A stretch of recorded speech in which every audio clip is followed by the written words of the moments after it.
रोखठोक वार्तांकन, रोखठोक बातमी। शरद पवार राष्ट्रवादी काँग्रेस पार्टीच्या शहराध्यक्षपदी पुन्हा एकदा महेश गादेकर हे विराजमान झालेत। आगामी निवडणुका डोळ्यासमोर ठेवून पक्षाचे सर्वेसर्वा खासदार शरद पवार यांच्या आदेशानंतर पक्षाचे प्रदेश अध्यक्ष शशिकांत शिंदे यांनी महेश गादेकर यांच्या नियुक्तीचे पत्र सुपूर्द केल्यानंतर अध्यक्षपदी विराजमान झाल्यानंतर महेश गादेकर यांनी प्रसार माध्यमांशी संवाद साधला। यावेळी महेश गादेकर म्हणाले, ज्यांची विचारसरणी पक्षाच्या विचारसरणीशी सुसंगत राहत नाही, महत्वाकांक्षी आणि सत्तेचा लाभ असणारे अनेक कार्यकर्ते पक्ष अदलाबदली करतात, त्यामुळे आयाराम आणि गयाराम यांच्यावर पक्ष चालत नाही। पक्षाची स्वतःची अशी विचारसरणी आयडिओलॉजी असते, त्याच विचाराच्या आधारे पक्ष चालवला जातो। शरद पवार यांची विचारसरणी शिव, शाहू, फुले, आंबेडकर यांच्या विचारांवर पक्ष चालतो। आम्ही पहिल्यापासूनच हे विचार अंगी बांधलेले आहेत। पुरोगामी विचारसरणीचे आम्ही शरद पवार यांचे निष्ठावंत कार्यकर्ते आहोत। कोणाच्या जाण्यानं किंवा कोणाच्या येण्यानं पक्ष संपत नाही, काही प्रमाणात फरक पडतो, परंतु नव्या दमानं आणि नव्या जुन्या कार्यकर्त्यांचा मेळ घालून आगामी निवडणूक सर्व ताकदीनिशी लढण्याचा विश्वास यावेळी महेश गादेकर यांनी व्यक्त केला।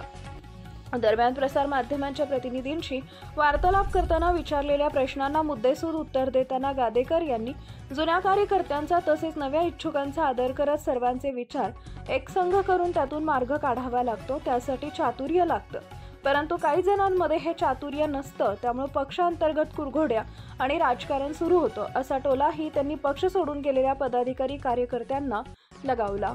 त्या बैठकीत असा विषय काही झालेलाच नव्हता।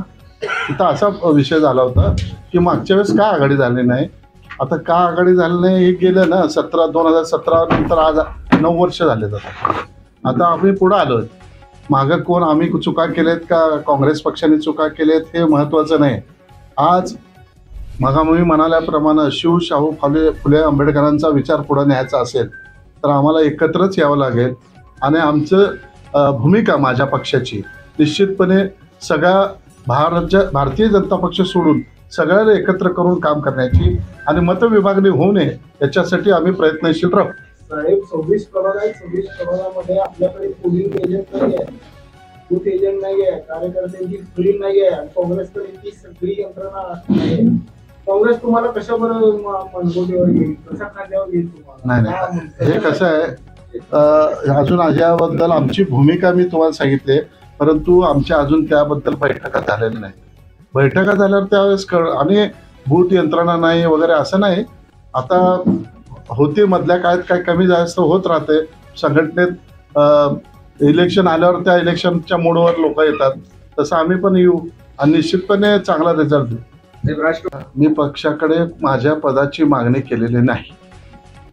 मला पक्षाने आदेश दिला की तुम्हाला काम करायचं आहे आणि आदरणीय साहेब सांगतील ते आम्ही करतो।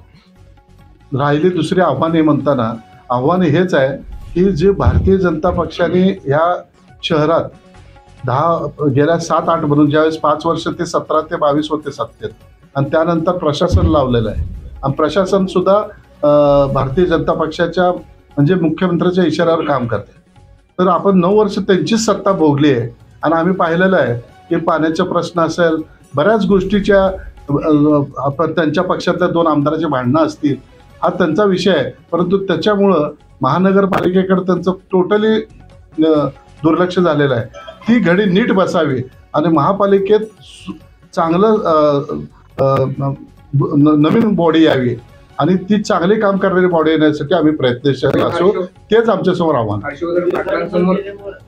कोण गेल्यानंतर ते काही व्यक्ती कमी नसते, प्रत्येक व्यक्तीला महत्त्व असतंच, त्यांच्यामुळे काय चांगलं आणि काय नुकसान होईल, परंतु शेवटी आता त्यांनी घेतलेला निर्णय आहे, त्यांच्या निर्णयाचा आम्ही आदर राखतो आणि आम्ही आमच्या पक्षाचं काम करतो। आता मी सांगू शकत नाही, पण निश्चितपणे तुम्हाला येत्या 15 दिवस निवडणूक जाहीर व्हायच्या आधी सांगेन।